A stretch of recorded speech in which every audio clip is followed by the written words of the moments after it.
والسلام على رسوله محمد خاتم النبيين وإمام المتقين وقائد الغر المحجلين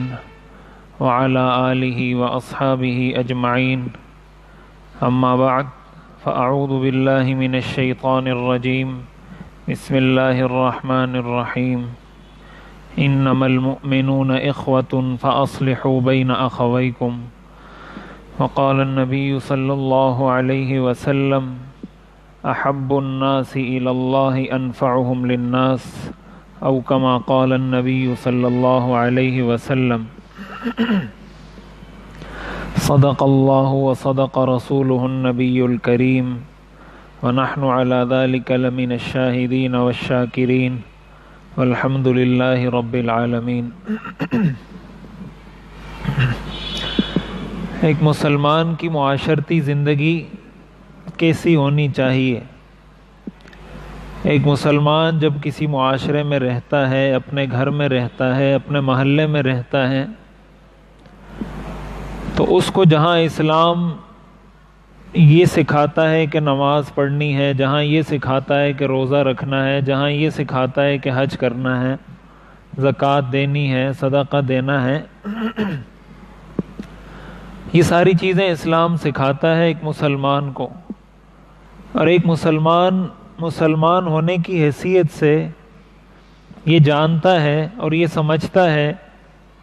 کہ مجھے نماز کا طریقہ اسلام سکھائے گا، مجھے روزہ رکھنے کا طریقہ اسلام سکھائے گا، حج کرنے کا طریقہ اسلام سکھائے گا، زکوٰۃ کس کو دینی ہے، کیسے دینی ہے، کتنی دینی ہے،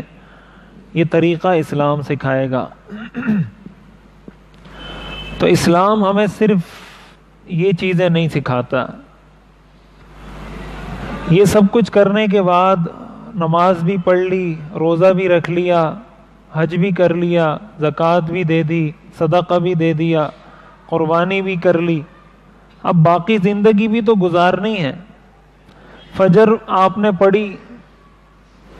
پھر ظہر پڑھیں گے تو فجر سے ظہر تک کا جو وقت ہے،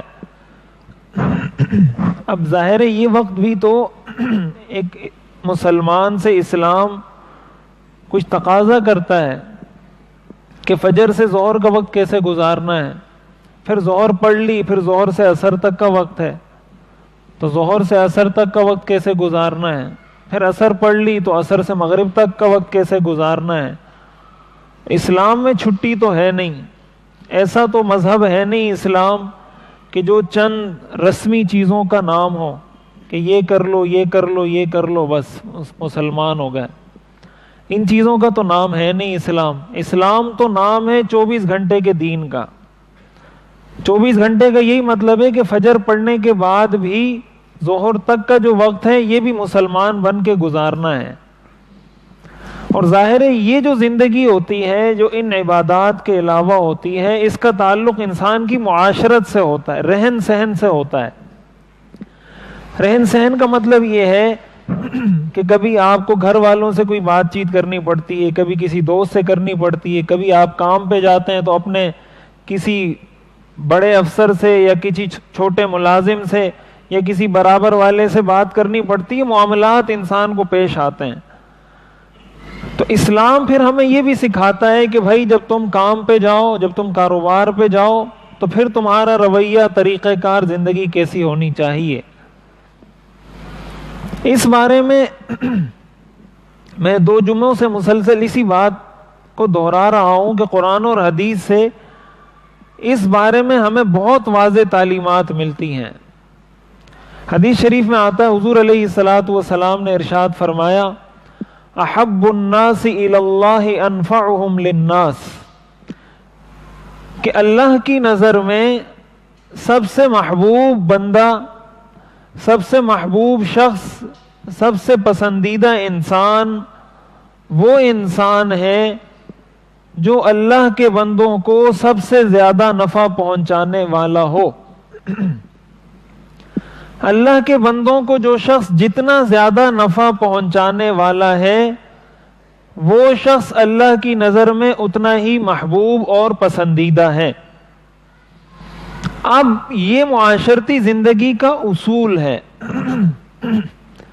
معاشرتی زندگی کا یہ اصول ہے کہ ہر آدمی اپنے آپ کو یہ دیکھے کہ میری زندگی سے، میرے کردار سے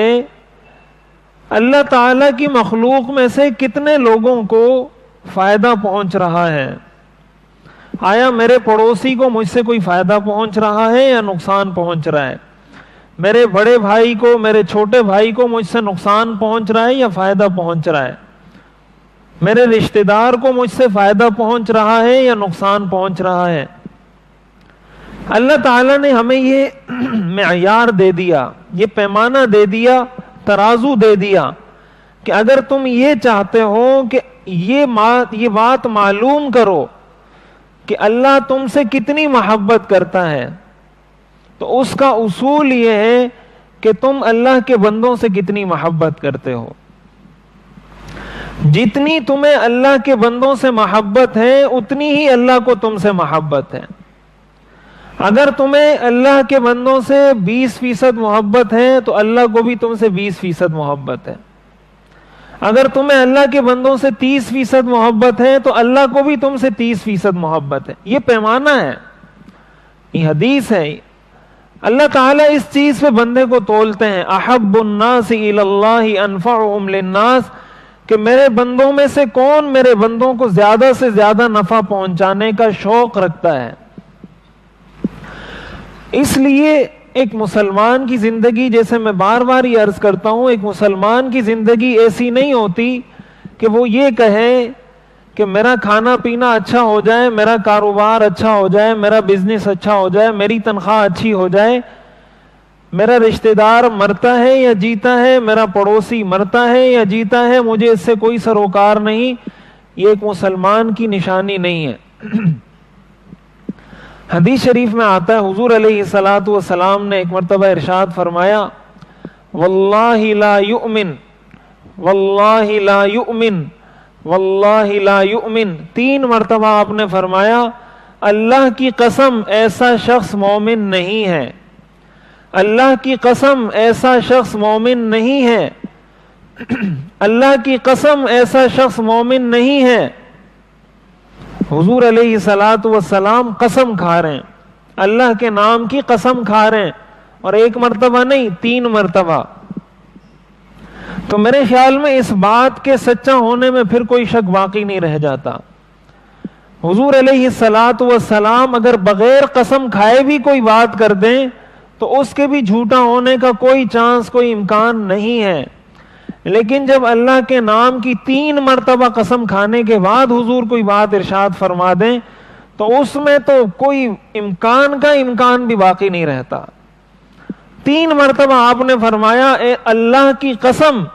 ایسا شخص مومن نہیں ہے۔ صحابہ نے پوچھا یا رسول اللہ کون؟ آپ نے فرمایا من بات شبعانا وجارہ جائع، کہ جو پیٹ بھر کر کھانا کھا کر سو جائے اور اس کا پڑوسی بھوکا سو جائے۔ کہ وہ رات کو سوتے وقت جب سو رہا تھا تو پیٹ بھر کر اس نے کھانا کھا لیا، اور اس کا پڑوسی، اس کے پڑوسی کے بچے، ان کے پاس کھانے کے لیے کچھ نہیں تھا۔ 3 مرتبہ قسم کھا کر آپ نے فرمایا ایسا شخص مومن نہیں ہے۔ اب اس حدیث پر ہم اپنے آپ کو پرکھیں، اس حدیث کو ہم سامنے رکھیں۔ یہ وہ بات ہے جو میں بار بار عرض کرتا رہتا ہوں، ہم نے اسلام سے وہ چیزیں لے لی ہیں جو ہمیں پسند ہیں، اسلام سے ہم نے وہ چیزیں لے لی ہیں، ہم اسلام کی ان چیزوں کو لے لیتے ہیں جو مجھے پسند ہیں، جو مجھے اچھی لگتی ہیں، یا جو میرے کسی نظریات سے یا میرے کسی کردار سے ٹکراتی نہیں ہیں۔ جہاں کوئی حدیث، جہاں قرآن کی کوئی آیت میرے کردار سے ٹکراتی ہے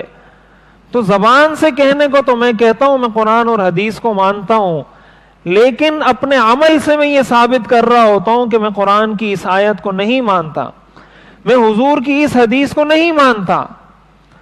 اب ہم جب گھروں میں سوتے ہیں، ہم جب گھروں میں کھاتے ہیں، ہم جب اپنے گھر میں بچوں کو فروٹ لا کر دیتے ہیں، کھانے پینے کی چیزیں لا کر دیتے ہیں، تو ہم کتنی مرتبہ ہم نے اپنی زندگی میں یہ سوچا ہے کہ یہ میرا پڑوسی ہے، یا یہ میرا محلے دار ہے، میرے محلے میں یہ لوگ رہتے ہیں، وہ غریب ہیں،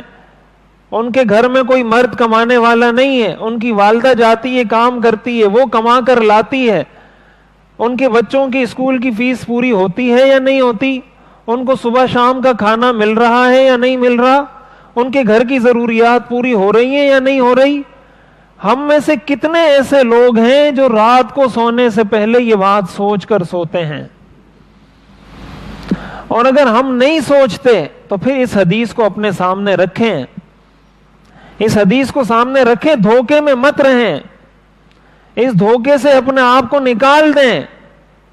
کہ بس میں نے نماز پڑھ لی، یہ عبادات کر لی، بس میرے لیے کافی، اب مجھے کچھ کرنے کی ضرورت نہیں، میں پکا ٹھکا مسلمان بن گیا، مجھے 100% مسلمان ہونے کا سرٹیفکیٹ مل گیا. یہ غلط خیال اپنے دل و دماغ سے جھٹک دیں، نکال دیں یہ خیال. ایسا نہیں ہے. قرآن کریم میں اللہ تعالیٰ نے ارشاد فرمایا یا ایھا الذین آمنوا ادخلوا فی السلم کافہ، اے ایمان والو پورے کے پورے اسلام میں داخل ہو جاؤ. یہی مطلب ہے پورے کے پورے اسلام میں داخل ہونے کا. حضور علیہ الصلوۃ والسلام نے ارشاد فرمایا احب الاعمال الی اللہ سرور تدخلہ علی مسلم. سب سے پہلے تو آپ نے یہ فرمایا کہ اللہ کا محبوب بندہ کون سا ہے. اس کے بعد آپ نے فرمایا اللہ کی نظر میں سب سے پسندیدہ عمل کون سا ہے. آپ نے فرمایا اللہ کی نظر میں سب سے پسندیدہ عمل وہ کام ہے، وہ عمل ہے جس کی وجہ سے آپ کسی مسلمان کا دل جیت لیں، جس کام کی وجہ سے آپ کسی مسلمان کو خوش کر دیں. اللہ کی نظر میں سارے اعمال میں سب سے پسندیدہ عمل یہ عمل ہے. اب ہم کسی کا دل کس طریقے سے جیت سکتے ہیں، کسی کو ہم کس طریقے سے خوش کر سکتے ہیں، اب یہ ہر آدمی کی زندگی پر، آپ کے اس کے ساتھ تعلق پر ڈیپینڈ کرتا ہے. آپ کا اپنے والد کے ساتھ معاشرتی تعلق، زندگی گزارنے کا طریقہ کہ آپ کوئی ایسا کام کریں کہ آپ کے والد صاحب خوش ہو جائیں، جا کے ان کی خدمت کریں، ان کو پانی پلائیں، ان کی جو آرزو ہے، جو تمنا ہے جو آپ پوری کر سکتے ہیں، ان کی وہ آرزو، وہ خواہش، وہ تمنا پوری کر دیں. والدہ ہے، والدہ کے دل کو خوش کریں، ان کا دل جیتیں، ان کی جس طریقے سے خدمت کر سکتے ہیں، یا وہ جو اپنے بچے سے چاہتی ہے، جس طریقے سے اپنے بچے کو دیکھنا چاہتی ہے، آپ وہ کام صرف اس لیے کریں کہ میری والدہ خوش ہو جائے گی. جیسے بسا اوقات ایسا ہوتا ہے کہ جب بہنوں کی شادیاں ہو جاتی ہیں، پھر جب وہ بہنیں دوبارہ والد کے گھر میں آتی ہیں یا والدین کے گھر میں آتی ہیں، تو ہمارے معاشرے کا یہ عمومی رویہ ہے کہ جو اس کے بھائی ہوتے ہیں یا جو اس کی بھابیاں ہوتی ہیں، وہ ان کو بڑی کاٹ دینے والی نظروں سے دیکھتے ہیں کہ تمہارا گھر تو وہ ہے، تم یہاں پر کیوں آ گئی ہو. تو بھائی اس لڑکی کا یا اس خاتون کا گھر جس طرح اس کے شوہر کا گھر ہے، تو یہ بھی تو اس کے والدین کا گھر ہے، یہ بھی تو اس کے بھائی کا گھر ہے. تو کیا کسی بہن کو یہ حق نہیں پہنچتا کہ وہ اپنے والد کے گھر جائے؟ کیا کسی بہن کو یہ حق نہیں پہنچتا کہ اپنے بھائی کے گھر جائے؟ اور اگر بھائی کے گھر وہ بہن آئی ہے تو بھائی اپنی بیوی کو خوش کرنے کے لیے اس لیے اپنی بہن کو ڈانٹے گا،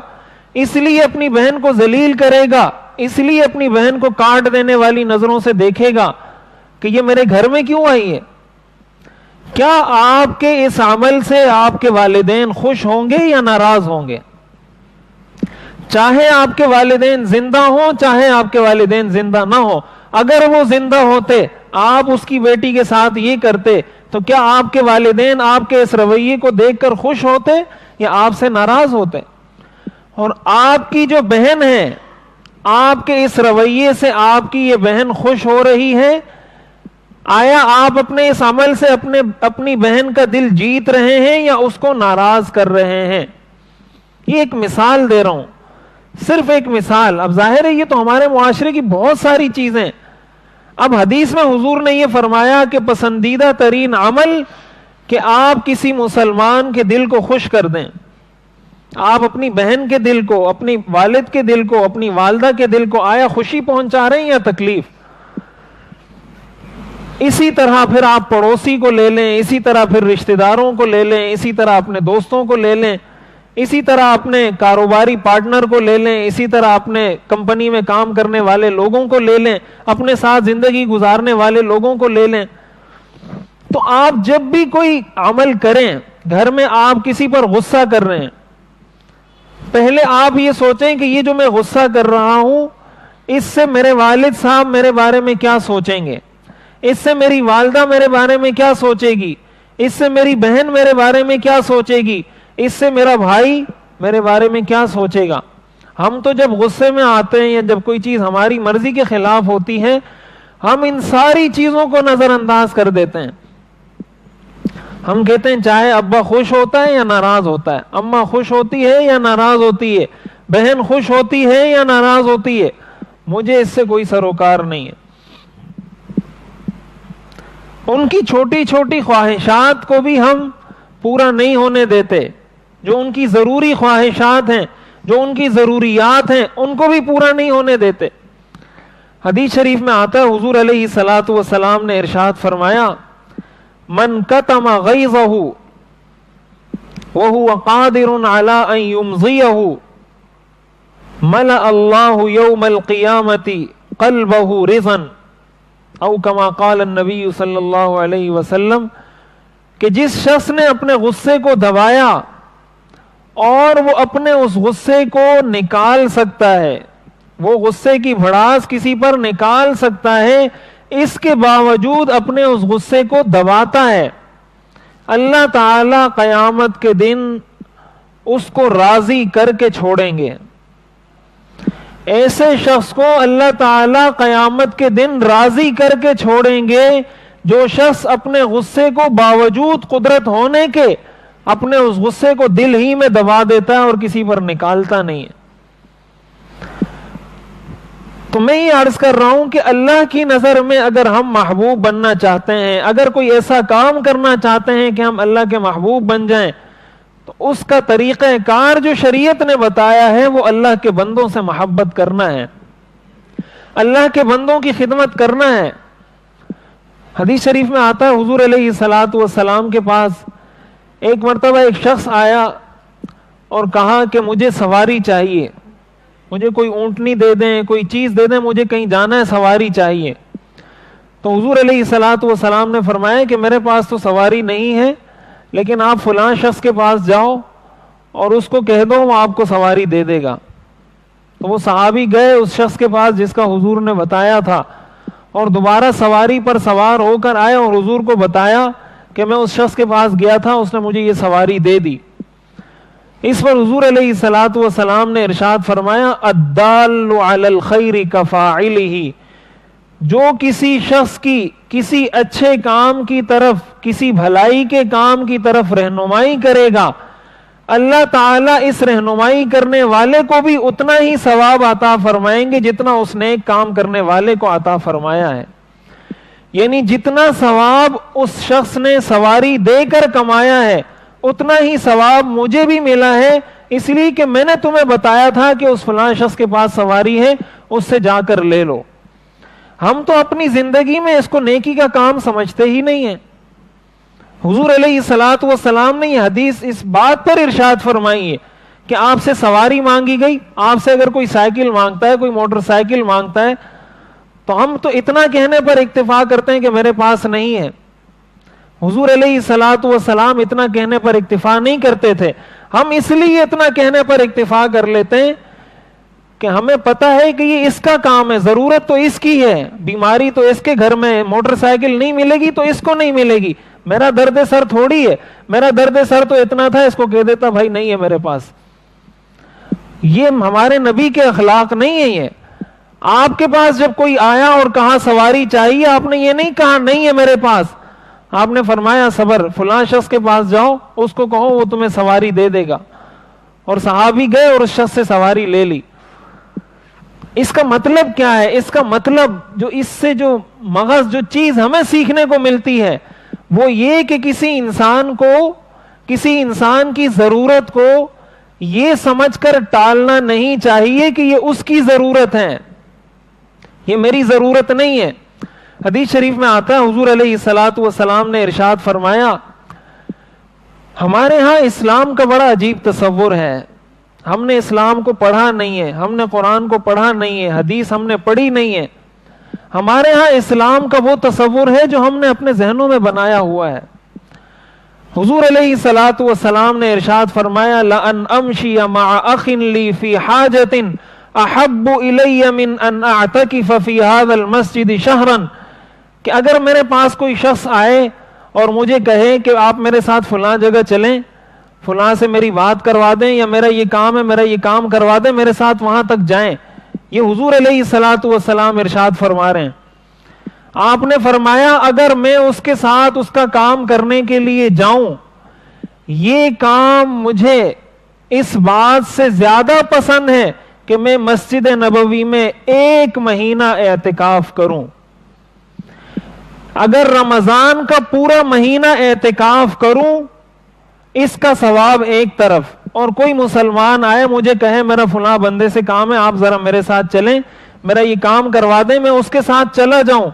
مسجد نبوی کا، کسی عام مسجد کا اعتکاف نہیں، مسجد نبوی میں پورے رمضان کا اعتکاف، اس کا ثواب کم ہے، اور اس آدمی کے ساتھ چل کر اس کا جو کام کیا ہے اس کا ثواب اس سے زیادہ ہے۔ ہم نفلی عبادات کو تو ترجیح دیتے ہیں۔ آپ اگر کوئی شخص قرآن کی تلاوت کر رہا ہے اور آپ اس کو کہیں بھائی میرا یہ کام ہے، میرا یہ کام کر دیں، یا فلاں شخص کو فون کر دیں میرا یہ کام کر دیں، ہم اس کو کہتے ہیں یہ بڑا بے ادب ہے، میں قرآن کی تلاوت کر رہا ہوں، یہ آ کے میرے سر پہ بیٹھ گیا۔ حضور یہ فرما رہے ہیں اس لیے کہ اعتکاف کرنا نفلی عبادت ہے، فرض واجب نہیں ہے، اور وہ شخص جب آپ کے پاس آیا آپ اس کی ضرورت پوری کر سکتے ہیں، آپ پر لازم ہے کہ آپ اس کی مدد کریں۔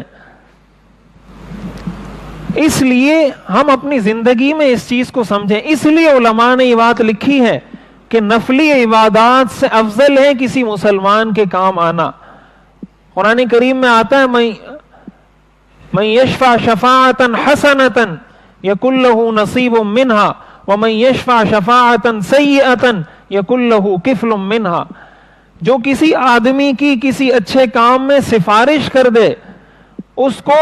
اتنا ہی ثواب ملے گا جتنا اس کام کرنے والے کو ثواب ملا ہے، اور جس نے کسی برے کام میں کسی کی سفارش کی اس کو اتنا ہی گناہ ملے گا جتنا اس برا کام کرنے والے کو ملا ہے۔ یہ قرآن کی آیت ہے۔ حدیث شریف میں آتا ہے حضور علیہ الصلوۃ والسلام نے ارشاد فرمایا، من مشى مع اخیہ فی حاجۃ حتی یقضیہا اثبت اللہ قدمیہ یوم تزول الاقدام، کہ جو شخص کسی مسلمان کے ساتھ اس کا کام کروانے کے لیے گیا، یہ چیزیں ہم اس کو اسلام کا حصہ سمجھتے ہی نہیں ہے۔ یہ بات بار بار میں اس لیے کرتا ہوں تاکہ ہمارے ذہن میں یہ بات بیٹھ جائے، بار بار میں یہ بات اس لیے کرتا ہوں، یہ ساری حدیثیں سنا رہا ہوں، اپنی طرف سے کوئی بات نہیں سنا رہا، اپنا کوئی فلسفہ کوئی نظریہ نہیں آپ کو سنا رہا۔ آپ نے فرمایا جو شخص کسی مسلمان کے ساتھ اس کا کام کرنے کے لیے چل کر جائے اور اس کا وہ کام کروا دے، آپ نے فرمایا اللہ تعالی اس کے قدم کو، اس کے پاؤں کو اس دن ثابت قدمی نصیب کریں گے جس دن سارے انسانیت کے قدم لڑکھڑا جائیں گے، سارے انسانوں کے قدم قیامت کے دن لڑکھڑا جائیں گے، ایسے شخص کے قدم اللہ تعالیٰ قیامت کے دن بھی اپنی جگہ پر ثابت قدم اور برقرار رکھیں گے۔ قیامت کے دن بھی اللہ تعالیٰ ایسے شخص کی مدد کریں گے جس نے کسی دنیا میں کسی مسلمان کی کسی انسان کی مدد کی ہوگی۔ اب ہم یہ ساری چیزیں تلاش کر رہے ہیں ان چیزوں میں جن میں اللہ نے یہ چیزیں رکھی نہیں ہیں۔ حدیث شریف میں آتا ہے اللہ فی عون العبد ما کان العبد فی عون اخیہ، جب تک ایک انسان دوسرے انسان کی مدد کرتا رہتا ہے اللہ تعالیٰ اس بندے کی مدد میں لگے رہتے ہیں۔ آپ اگر یہ چاہتے ہیں کہ اللہ کی مدد میرے ساتھ شامل حال ہو جائے، میرے مسائل حل ہو جائیں، اس کا طریقہ یہ ہے کہ آپ اللہ کے بندوں کے مسائل حل کرنے میں لگ جائیں۔ اللہ کے بندوں کے مسائل جب آپ حل کریں گے، یہ اللہ کا وعدہ ہے کہ جب تک آپ میرے بندوں کے مسائل حل کرنے میں لگے رہیں گے میں آپ کے مسائل حل کرتا رہوں گا، میری مدد آپ کے ساتھ ہوگی۔ حدیث شریف میں آتا ہے حضور علیہ الصلوۃ والسلام نے فرمایا ان اسرع الدعاء اجابۃ دعوت غائب لغائب، کہ اللہ کی بارگاہ میں سب سے جلدی قبول ہونے والی دعا وہ دعا ہوتی ہے جو ایک مسلمان کسی دوسرے مسلمان کے لیے مانگتا ہے۔ آپ اگر یہ دعا کریں کہ یا اللہ میرے فلاں دوست کے، میرے بیٹے کے، میرے بھائی کی اولاد نہیں، یا اللہ اس کو اولاد عطا کر دے۔ حدیث شریف میں، اسی حدیث میں آتا ہے، آپ نے فرمایا کہ جب ایک مسلمان اپنے مسلمان بھائی کے لیے دعا کرتا ہے اللہ تعالیٰ ایک فرشتے کو مقرر کر دیتے ہیں، اور جو دعا وہ اپنے مسلمان بھائی کے لیے کر رہا ہوتا ہے فرشتہ کہتا ہے آمین ولک بمثل، کہ اللہ تیری یہ دعا قبول کرے اور تجھے بھی یہی خیر اور یہی بھلائی عطا کرے۔ آپ اپنے بھائی کو دعا دے رہے ہوتے ہیں، فرشتے آپ کو دعا دے رہے ہوتے ہیں۔ ہم تو دعا بھی نہیں کرتے، کسی کے لیے دعا کرنا بھی ہم کہتے ہیں اگر دعا کریں گے ایسا نہ ہو کہیں قبول ہو جائے، واقعی میں کہیں اس کو پیسہ نہ مل جائے، واقعی میں کہیں مالدار نہ ہو جائے، واقعی میں کہیں گاڑی نہ آ جائے اس کے پاس، اس ڈر سے ہم لوگ دعا نہیں کرتے اپنے مسلمان بھائی کے لیے۔ وہ کہتے ہیں نا ہم تو ایسے دور میں جی رہے ہیں کہ لوگ سجدوں میں بھی اوروں کا برا سوچتے ہیں، سجدے میں گر کر بھی مسلمان کا برا سوچ رہے ہوتے ہیں۔ ہمارے سجدوں میں کہاں سے اثر پیدا ہوگا، ہماری عبادات میں کہاں سے اثر پیدا ہوگا؟ اس لیے اگر ہم نے مسلمان بننا ہے تو یہ بات اپنے دل و دماغ میں بٹھا لیں، اس کا آسان فارمولہ اور طریقہ یہ ہے کہ اللہ کے بندوں سے محبت کریں، اللہ کے بندوں کی خدمت کریں، لوگوں کے کام آئیں، لوگوں کے مسائل حل کرنے کی کوشش کریں۔ اللہ تعالیٰ آپ کی مدد بھی کرے گا، آپ کے مسائل حل بھی کرے گا، اور آپ سے محبت بھی کرے گا، اور قیامت کے دن اس کا بدلہ بھی عطا فرمائے گا۔ اللہ تعالیٰ ہمیں سمجھنے اور عمل کرنے کی توفیق عطا فرمائے۔ وآخر دعوانا ان الحمد